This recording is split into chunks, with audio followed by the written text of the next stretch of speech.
Hola, yo soy la doctora Elena Cornejo.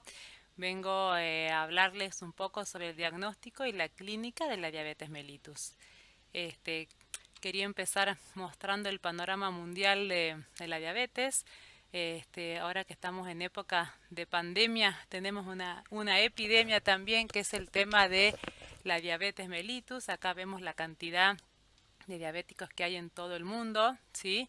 Para el año 2017 había 425 millones de diabéticos y este, se espera que para el 2045 esta cifra aumente considerablemente.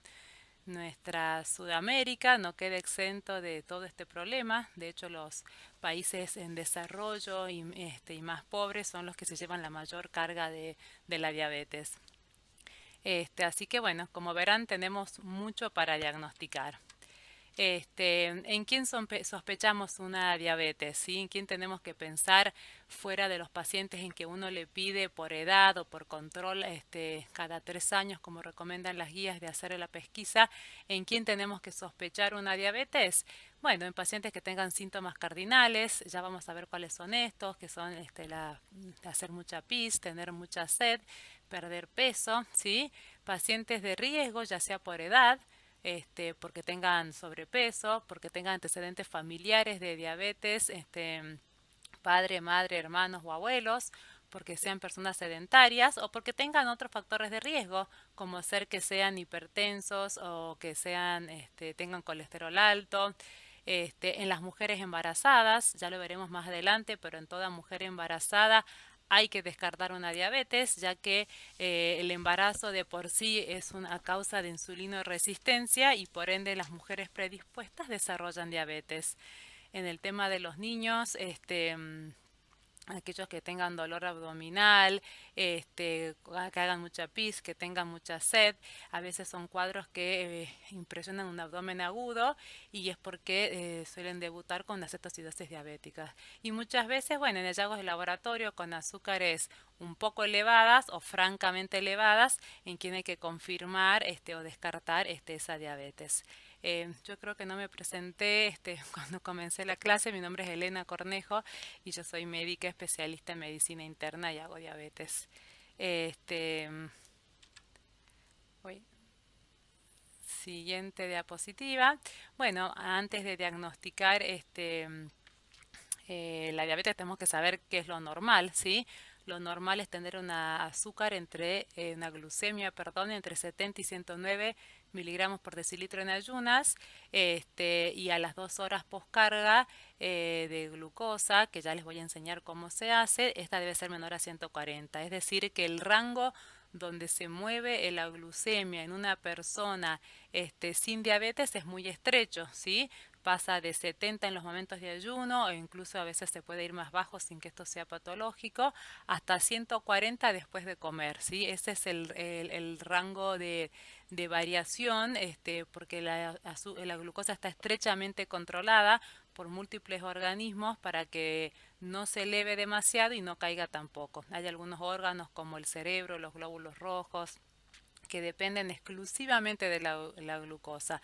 No admiten otro alimento como combustible, a excepción de los cuerpos cetónicos en estados de emergencia. Entonces, está tan estrechamente regulado que de entre 70 y 140 son los valores normales, pero en ayunas únicamente hasta 109. Y esto es en Argentina, ya que en otros países el valor normal es hasta 99. Bueno, ¿cómo hacemos el diagnóstico? Acá puse un poco de historia, del sabor de la orina al análisis de sangre. Para el año 1700, Matthew Dobson, un científico, en aquel momento hacían evaporización de la orina y la probaban y veía que había un sabor muy dulce, y esa era la forma de diagnosticar que algo no andaba bien, ¿sí? Viendo el dulzor de la orina. Para el año 1800, ya un poco más avanzado, también era con detección de glucosuria en orina, y a partir de acá se abrió la era en que los diagnósticos se hacían en laboratorio y con técnicas más sofisticadas. Tuvieron el gran mérito acá para el 1800 de poder diagnosticar que, bueno, que el azúcar estaba elevada en la orina y que esto no era un problema del riñón, sino que seguramente se debía a azúcares elevadas en sangre. Ya para el año 1978, es decir, no tanto tiempo atrás, había 68 formas distintas de diagnosticar la diabetes. Es decir, uno, según el criterio que le aplicaban, podía tener o no tener diabetes, ya que no había uniformidad en el diagnóstico de la diabetes. ¿Cómo se diagnostica? Es una forma simple y económica. Tiene que ser siempre con una muestra de sangre venosa en un laboratorio. Nunca se debe hacer con glucómetro y tiras reactivas. Y a veces se necesita una prueba que se denomina prueba de tolerancia oral a la glucosa, que ya la nombramos anteriormente y enseguida la vamos a explicar cómo se hace. Actualmente, ¿cómo es el diagnóstico de diabetes? El diagnóstico se puede hacer con una glucemia mayor o igual a 200 miligramos por decilitro más síntomas de diabetes. ¿Cuáles son estos síntomas? Tener mucha sed, tener mucho hambre, perder peso, hacer mucha pis y sentirse cansado. En este caso, cuando el azúcar es mayor a 200, no hace falta confirmar con otra determinación. El solo hecho de tener una glucemia mayor a 200 ya es suficiente para diagnosticar la diabetes. Otra forma de diagnóstico es a través de dos glucemias mayores o iguales a 126 en días diferentes, ¿sí? Esta es una forma muy común de diagnosticar. Siempre que el azúcar está encima, la glucosa está por arriba de 126, hay que confirmarla con una nueva determinación. Esto debe hacerse por la mañana con unas ayunas de 8 horas y con alimentación normal los días previos. La tercera forma de diagnosticar la diabetes en Argentina es con la prueba de tolerancia oral a la glucosa. Esta es una prueba que se realiza con 75 gramos de glucosa que se diluyen en 350 centímetros cúbicos de agua a temperatura ambiente. Se le saca sangre al paciente en el minuto cero. Luego se toma la carga esta de glucosa de 75 gramos en 350 de agua en 5 minutos hay que tomarla y se realiza una segunda y última extracción a las 2 horas. No está validado la extracción de la hora, entonces en realidad es una tortura al paciente innecesaria. Y se hace diagnóstico de diabetes si da un valor mayor o igual a 200 a las 2 horas. Para esta determinación es muy importante que el paciente esté haciendo su vida normal los días previos. ¿A qué me refiero? Si uno le dice al paciente, bueno, tengo la sospecha de que tienes diabetes, vamos a hacer una prueba de tolerancia a la glucosa para diagnosticarlo o para rechazar esa idea, y el paciente empieza a portarse muy bien, a comer más sano, empieza a no sé, salir a caminar todos los días previos, esta prueba va a dar falsamente negativa. Entonces es importante que el paciente tenga una alimentación habitual los días previos y que no haga más ejercicio que el que está habituado. Bueno, ¿qué pasa en los estadios intermedios? Dijimos que normal eran ayunas de 70 a 109 y que diabetes era por arriba de 126. Entonces, ¿qué pasa en el medio? Bueno, en los estadios intermedios está la glucemia alterada en ayunas, que es cuando la glucosa da entre 110 y 125 miligramos por decilitro. Ahí se habla de glucosa alterada en ayunas, que no llega a ser diabetes, pero tampoco es una glucemia normal. Dijimos que lo normal eran las 2 horas postcarga que esté por debajo de 140 y que si estaba por arriba de 200 ya era diabetes. Bueno, cuando estamos en el estadio intermedio, en la prueba de tolerancia a la glucosa entre 140 y 199, ahí estamos hablando de una tolerancia alterada a la glucosa. Estos dos estadios intermedios también son llamados prediabetes, no son una enfermedad, sino que son un factor de riesgo para diabetes y para enfermedad cardiovascular, sobre todo la tolerancia alterada a la glucosa. ¿Por qué no está del todo bien el nombre de prediabetes? Porque prediabetes, primero que es un nombre que asusta, porque implica que ya me voy a volver diabético, y en realidad hay varios estudios que demuestran que a los 10 años el 50% de los pacientes en estos estadios intermedios progresan hacia diabetes. El 25% regresa a una tolerancia local a la glucosa normal y un 25% permanece con la tolerancia a la glucosa alterada, que no se hace ni diabético ni vuelve a la normalidad. Es decir, al menos el 50% de los individuos se harán diabéticos en un término de 10 años. Es importante diagnosticar estos estadios glucémicos intermedios porque uno actuando sobre ellos se puede mejorar y prevenir la diabetes. ¿Cómo es esto? Mejorando la actividad física, mejorando el peso si hay sobrepeso, mejorando obviamente la alimentación, y también se puede usar fármacos que están autorizados y avalados para estos estadios intermedios de glucosa. Lo más efectivo es la actividad física y la alimentación sana. El problema es que son difíciles de mantener en el tiempo. Alguien que coma mejor y se mueva más hasta tener azúcares normales y inmediatamente deje y vuelva al anterior, va a volver a alterar sus valores, ¿sí? Sigamos.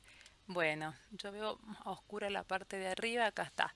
¿Cómo se diagnostica? Bueno, ¿qué consideraciones hay que tener? En todo paciente que no tenga síntomas, todo valor debe confirmarse con una segunda determinación en el rango de diabetes, ¿sí? Cuando dijimos hace un ratito que si una persona tenía una glucemia arriba de 200 más síntomas, ya era diagnóstico de diabetes. En realidad, si no tiene síntomas y el azúcar está arriba de 200, ya también es un diagnóstico de diabetes. Pero si no tiene síntomas, toda determinación que no sea de 200 hay que confirmar con un nuevo valor. Si el valor alterado es una glucosa en ayunas mayor a 126, debo repetir esa misma determinación. No tiene sentido que alguien que tiene 130 de glucemia en ayunas y yo quiero confirmar una diabetes que le pida una prueba de tolerancia a la glucosa, ya que es un método mucho más difícil de hacer, que tiene mucha más variabilidad, mucho más engorroso. Si ya tengo una glucemia de ayunas alterada en rango de diabetes, lo mejor es confirmar con esa misma determinación. Entonces, ¿para quién nos queda la prueba de tolerancia oral a la glucosa? Bueno, este estudio se realiza a los pacientes con glucemias entre 110 y 125, que son los que tienen la glucemia alterada en ayunas. Pero si las personas tienen factores de riesgo, es decir, son obesos o tienen sobrepeso, son sedentarios, son tabaquistas, son hipertensos, tienen antecedentes familiares, ya con glucemias entre 100 y 109 ya debería pedir la prueba de tolerancia a la glucosa, no esperar a que estén en 110. Y es mandatorio realizar la detección de diabetes en toda persona de los estadios intermedios. Si tiene la glucemia alterada en ayunas, como dijimos recién, pediré una PTOG. Si tiene una tolerancia a la glucosa alterada, es decir, que en la PTOG le da entre 140 y 199, la tendré que seguir de cerca en el tiempo para ver si termina en una diabetes. Bueno, estos valores diagnósticos de 126 en ayunas o 200 2 horas post prueba de tolerancia a la glucosa no son valores arbitrarios. ¿Por qué? ¿Cómo fue que se llegó a decidir que este valor era diabetes y que por abajo era azúcar normal o intermedia en el caso de que esté arriba de 110? Es porque hubo varios estudios. 3 fueron los más importantes, pero hubo varios estudios que mostraron que por arriba de estos valores se asociaba a un aumento franco de complicaciones de las diabetes, específicamente de la retinopatía. También aumentaban el riesgo de enfermedades cardiovasculares, pero como no son específicas de la diabetes, sino que también lo tienen los pacientes hipertensos o los pacientes con colesterol alto, no se los tuvo en cuenta. Es decir, las personas que tienen unas glucemias por arriba de 126 en ayunas o de 200 en la prueba de tolerancia a la glucosa predicen el riesgo de tener retinopatía y de hecho muchos pacientes al diagnóstico de su diabetes ya tienen retinopatía, es decir que puede llegar a empezar hasta en valores menores. En Argentina no es posible realizar el diagnóstico con la hemoglobina glicosilada. Esta sigla de acá, HbA1c, es la hemoglobina glicosilada. La hemoglobina glicosilada vendría a ser un promedio de la glucosa de los últimos 3 meses. es la película de la diabetes, así como la glucemia es la foto, cómo está el azúcar en el momento en que el paciente le sacan sangre o se pincha un dedo. La glicosilada es un promedio de los 3 últimos meses. Se mide cuánta glucosa se unió la hemoglobina al glóbulo rojo que circula en sangre durante 3 meses. ¿Qué tanta glicación proteica tiene esa hemoglobina? Entonces el glóbulo rojo pasaría a ser como un testigo de los últimos 3 meses de cómo estuvo la glucosa de ese paciente. En otros países, cuando la hemoglobina glicosilada es mayor o igual a 6,5, se puede hacer diagnóstico de diabetes. No en Argentina, ya que al no estar estandarizada y usarse distintos métodos, puede ser que en un centro de un valor, en otro, entonces no se puede usar para diabetes.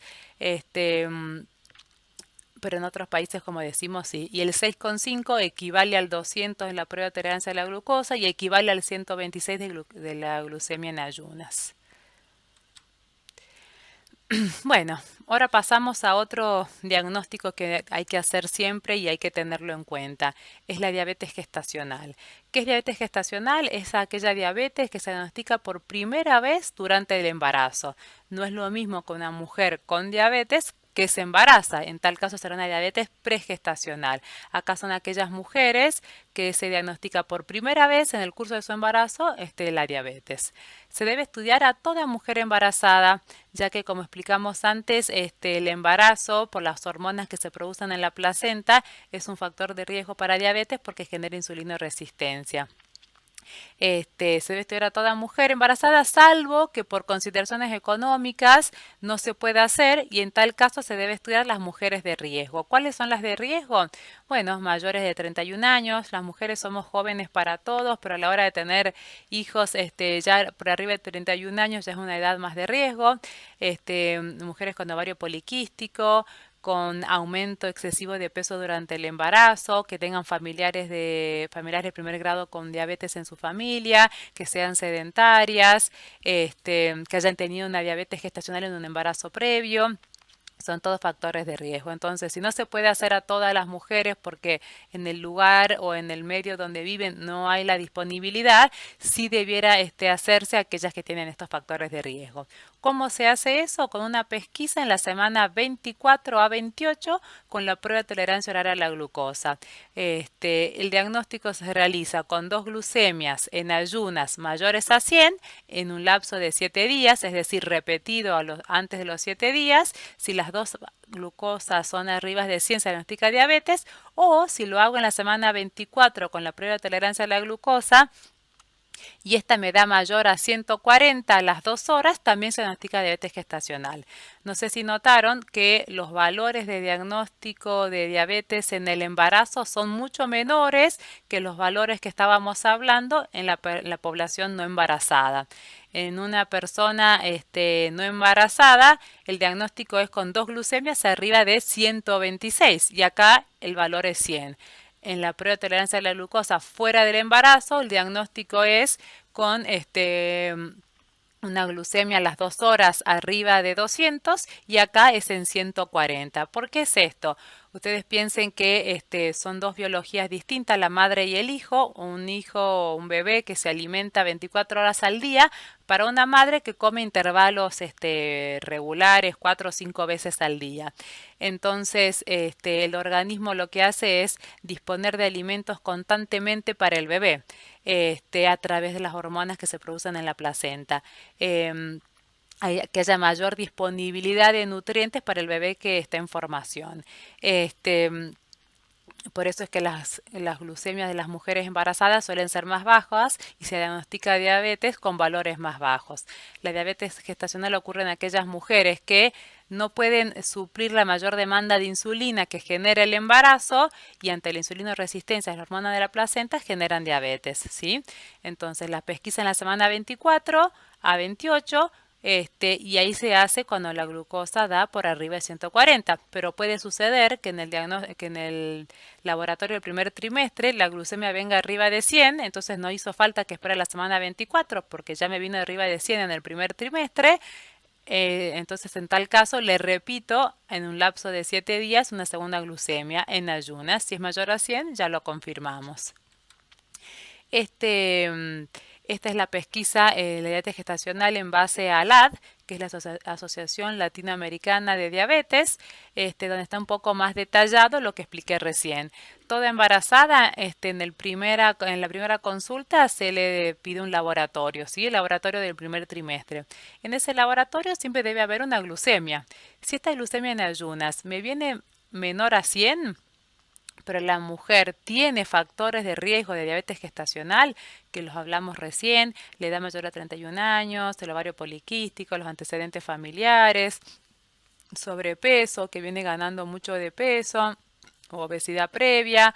En tal caso, no espero hasta la semana 24, le puedo hacer la prueba de tolerancia a la glucosa ahí, porque es una mujer de riesgo para la diabetes gestacional. Y si ya me viene arriba de 140, se diagnostica la diabetes gestacional.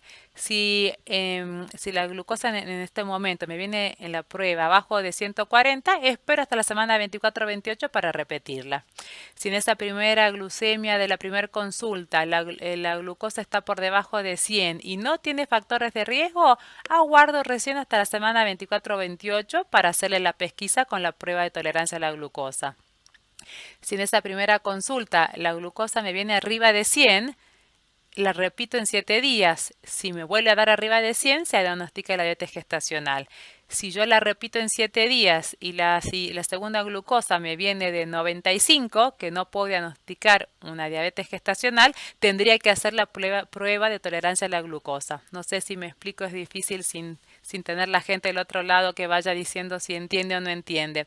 O sea, acá, si yo le hago la glucemia en ayunas, me da 100 y se la repito y me da 98, no es que descarto la diabetes gestacional. En tal caso, sí tendría que hacer la prueba con la pesquisa de la prueba de tolerancia a la glucosa sin esperar a la semana 24 porque estaría perdiéndome muchos meses permitiendo glucosas altas al no estar interviniendo. Si me dio que estaba todo bien en la primera consulta, en la primera glucemia, abajo de 100, bueno, espero entonces en la semana 24. Y ahí es donde a toda mujer le tengo que hacer la prueba de tolerancia a la glucosa, a menos que la haya diagnosticado antes. Y acá es lo mismo, si a las 2 horas post prueba de tolerancia a la glucosa me viene arriba de 140, diagnostico la diabetes gestacional. Si me viene abajo de 140 y la mujer tiene factores de riesgo, se lo repite en la semana 31-33. Que si está abajo 140 se descarta y si da por arriba confirma una diabetes gestacional. Si en la semana 24 a 28 me dio una glucosa 2 horas postcarga abajo de 140 y la mujer no tiene factores de riesgo, no hace falta que vuelva a hacer la prueba en la semana 31. Bueno, espero que se haya entendido. Yo no veo bien arriba, ahí está. ¿Qué diagnosticamos? Bueno, la gran mayoría de las veces, le diría que más del 90% de las veces lo que se diagnostica es una diabetes tipo 1 o una diabetes tipo 2, ¿sí? La diabetes tipo 1 hay un déficit severo de insulina por destrucción de la célula beta mediada en forma autoinmune y en la diabetes tipo 2 se produce un defecto progresivo de la producción de insulina en un ambiente de insulinoresistencia. Es decir, en el tipo 1 hay un déficit severo y total de insulina y en el tipo 2 hay un déficit relativo parcial para la insulinoresistencia que tenemos. Esto pasa en la gran mayoría de las veces. Pero no siempre se puede clasificar con certeza un paciente con diabetes tipo 1 o con diabetes tipo 2, porque muchas veces la forma de presentación varía ampliamente. En la diabetes tipo 1 suele ser más fácil porque son cuadros más característicos, más abruptos, más exagerados. Entonces, si uno tiene un paciente que debuta con un cuadro de cetoacidosis, que tiene dolor de panza, que viene perdiendo peso, que está muy deteriorado, que hace pis todo el día, y le hago una glucemia, me viene arriba de 400, de 500, mido cuerpos cetónicos, están elevados, bueno, es un paciente que es casi como obvio, se cae de maduro que tiene diabetes tipo 1, ¿sí? Acá puse que tiene un fenotipo característico porque suelen ser personas flacas, jóvenes, que ya tienen un ambiente de autoinmunidad por familiares con enfermedades autoinmunes como Hashimoto, celiaquía y otros. Se puede confirmar la autoinmunidad con anticuerpos, anti-GAD, ICA, I2A2 u otros y un péptido C bajo. no siempre, o sea, si bien uno pide los anticuerpos, porque es la forma de ponerle nombre y apellido a la enfermedad, decir uno tiene una diabetes tipo 1, autoinmune con tal anticuerpo positivo, no siempre es necesario, hay unos lugares en que no se puede hacer y si el debut fue tan característico, uno sabe que es una diabetes tipo 1 y que la importancia de diagnosticarla es que va a requerir insulina desde el inicio. Si se puede hacer los anticuerpos, claro que está muy bien. Pero hay un 4% de personas con diabetes tipo 1 que es idiopática y que no se encuentran los anticuerpos. En realidad lo que se cree es que estos anticuerpos que medimos no son los que tienen esos pacientes que entran en ese 4%. En la diabetes tipo 2 en general tiene un inicio lento y progresivo, ¿sí? No suele ser tan abrupto como en la diabetes tipo 1. Entonces, la diabetes tipo 2 es más fácil de confundir o de tener dudas con otros tipos de diabetes, si bien por lejos es la más frecuente de todas las diabetes, se lleva casi que el 80% de todas las personas que tienen diabetes en el mundo. Al tener un inicio lento y progresivo puede pasar desapercibida por muchos años antes de que se haga el diagnóstico. También puede llegar a un momento en que tengan síntomas cardinales como hablamos antes de pérdida de peso, de hacer mucha pis, de tener mucha sed es polidipsia, hacer mucha pis es poliuria, tener mucho hambre es polifagia. Puede ser que tengan ese debut con glucemias elevadas, pero como tienen insulina, como acá arriba ven que dice que hay un defecto en la producción, pero no es total como en la diabetes tipo 1, al tener insulina no hacen cetoacidosis, ¿sí? En la presencia de insulina previene la lipólisis, que es la destrucción de los ácidos grasos, que son los que formarían los cuerpos cetónicos. Entonces, una persona con diabetes tipo 2 que tiene todos estos síntomas de diabetes, y una glucemia alta, no suele hacer cetoacidosis porque tienen menos insulina de la que debieran, pero tienen, ¿sí? Y tienen un inicio, bueno, lento y progresivo. Entonces, existen cuadros infrecuentes de diabetes con clínica y bioquímica que confunden y hay que pensar en ellos cuando exista una glucosa alta, pero que no se pueda ubicar en las clases habituales, ¿sí? Si bien la gran mayoría de las personas con diabetes se pueden clasificar como personas con diabetes tipo 1 o personas con diabetes tipo 2, sería una exageración decir que todos van ahí.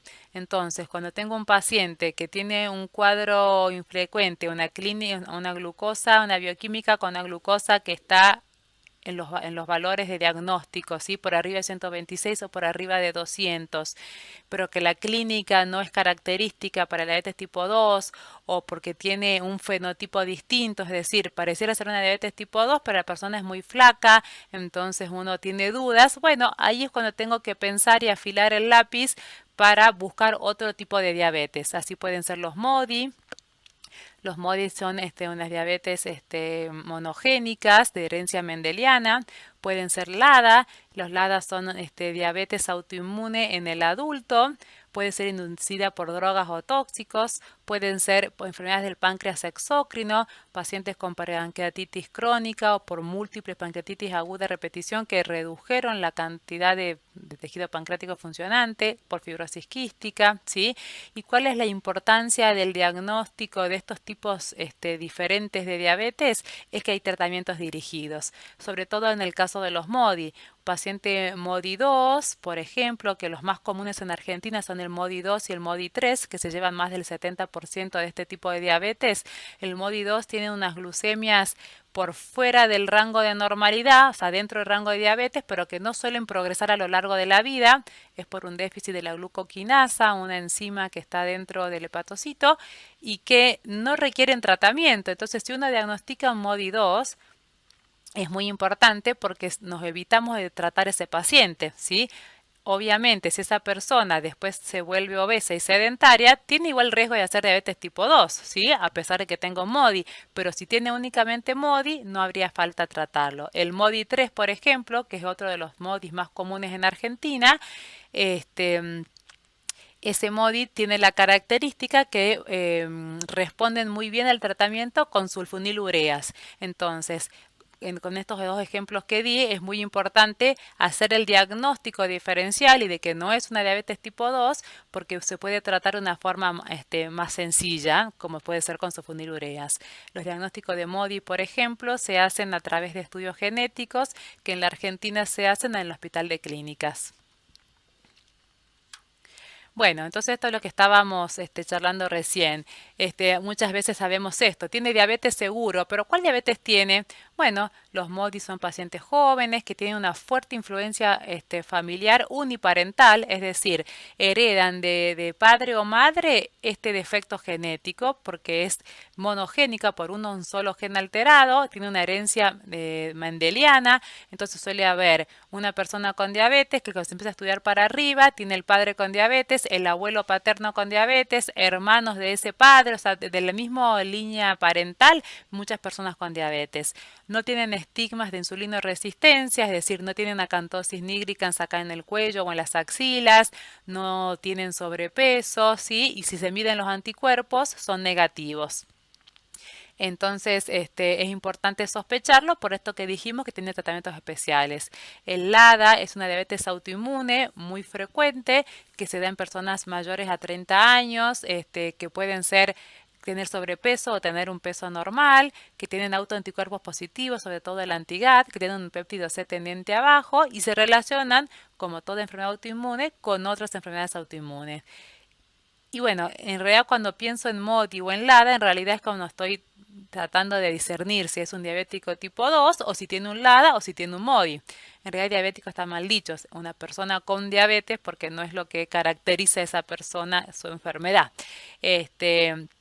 Como dijimos antes, lo más frecuente de todo es tener una diabetes tipo 2, ¿sí? Porque es lo más prevalente.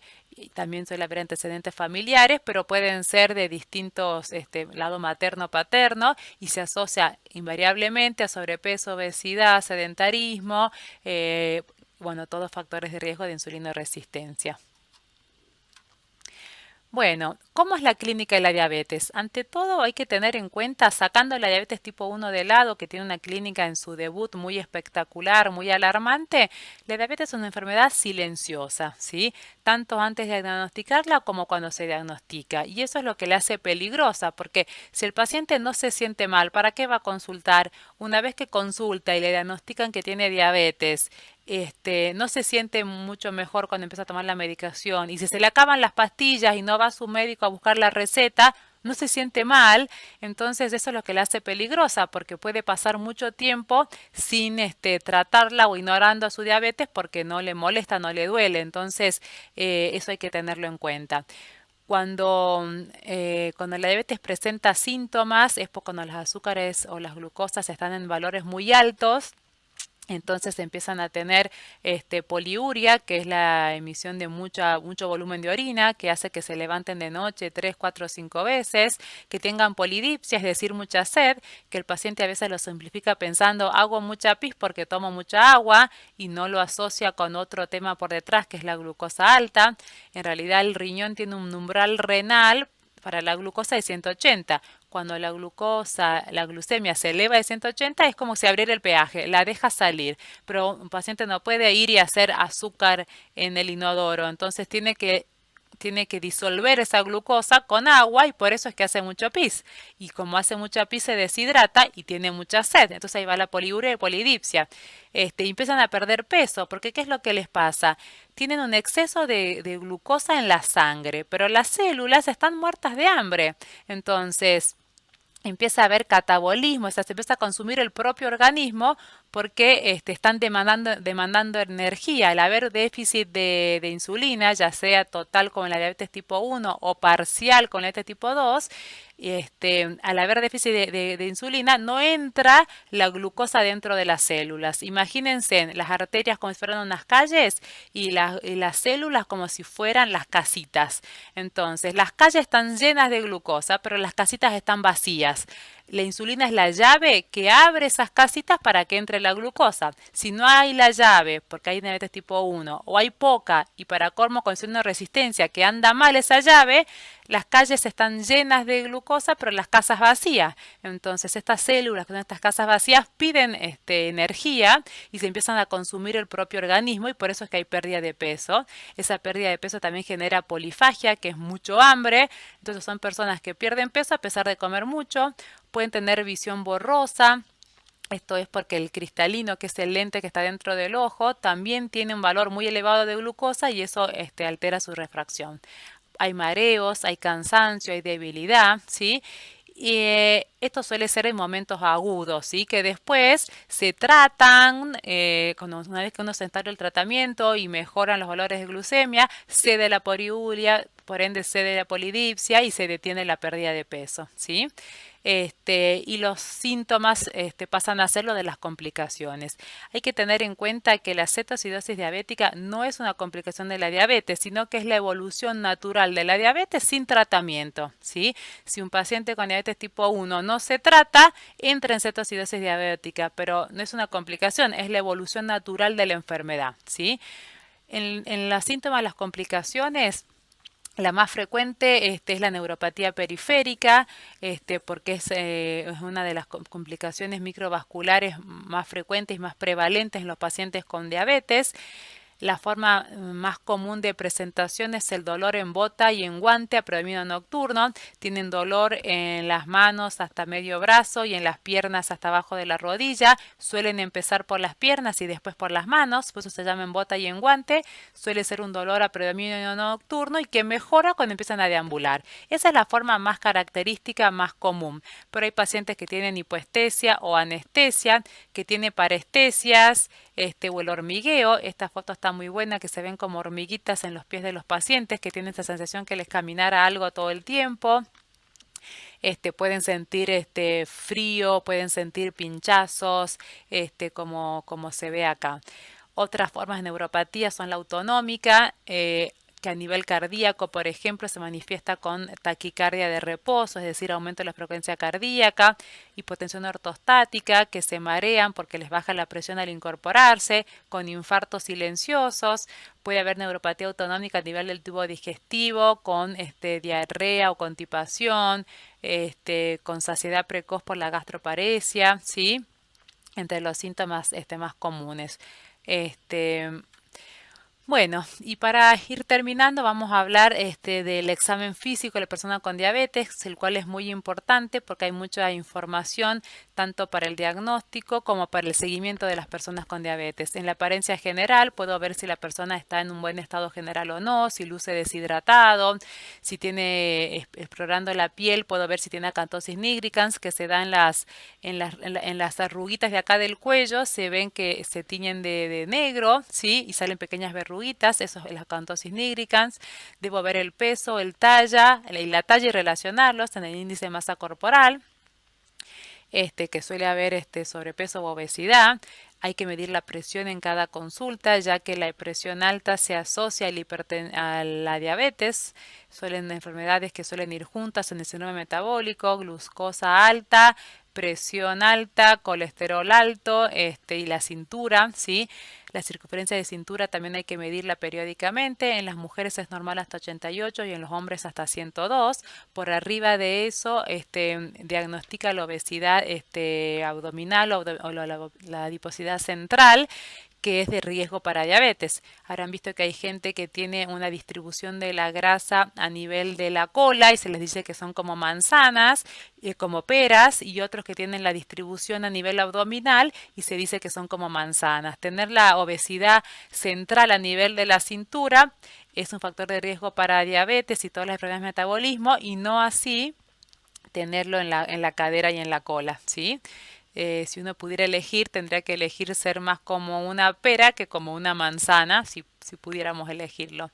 Y otro examen importante, además del cardiovascular, de escuchar el corazón, escuchar los pulmones, es el examen de los pies, ¿sí?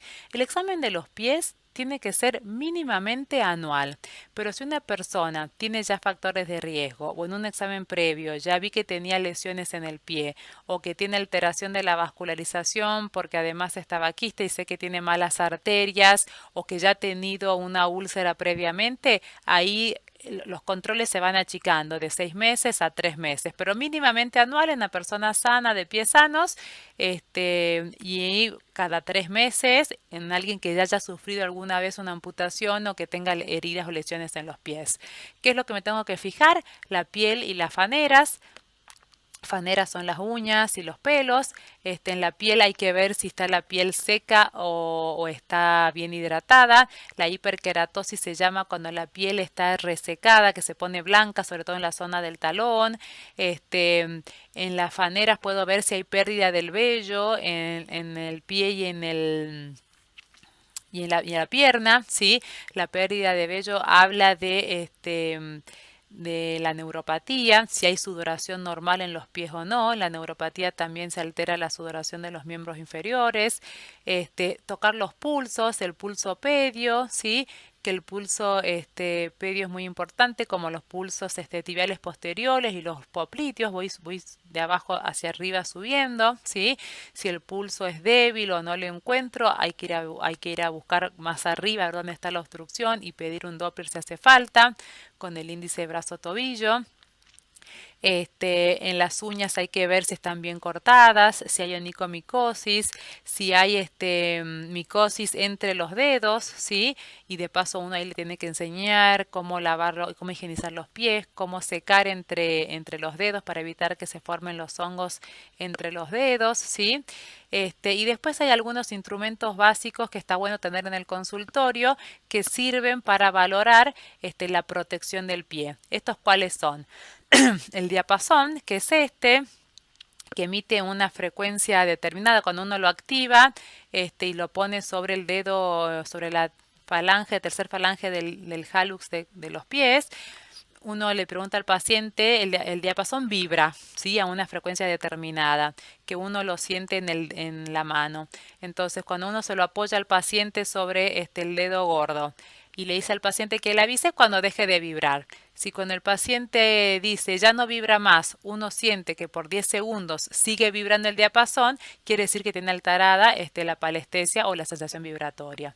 El monofilamento es este dispositivo que tiene un pelito que debe curvarse durante 3 segundos en 4 sitios del pie, ¿sí? Suele ser en el dedo gordo y debajo del 3 metatarsianos, y el paciente tiene que decir si siente o no lo siente con los ojos cerrados y dónde lo estoy tocando, ¿sí? Eso, si el monofilamento está alterado, habla de que el paciente perdió los signos de protección del pie, es decir, se puede estar lastimando el pie y como no va a sentir dolor, no va a tomar una conducta para evitar que se siga dañando el pie. Lo mismo con los reflejos osteotendidosos, ¿sí? A nivel acá rotuliano o el aquiliano también hay que tomar, y se puede tener por último frío-calor, que son unos palitos que no puse en la foto, que de un lado tiene metal y del otro lado tiene madera o plástico, entonces tienen distinta temperatura. Esto es lo mínimo que se debe hacer. La inspección general del pie, de ver si está seco o no, que es la hiperkeratosis, cómo están las uñas, si están bien o mal cortadas, si tienen hongos, los pulsos y estas otras cosas. Bueno, con esto terminamos. Espero que se haya entendido. Cualquier cosa se pueden contactar. Muchas gracias.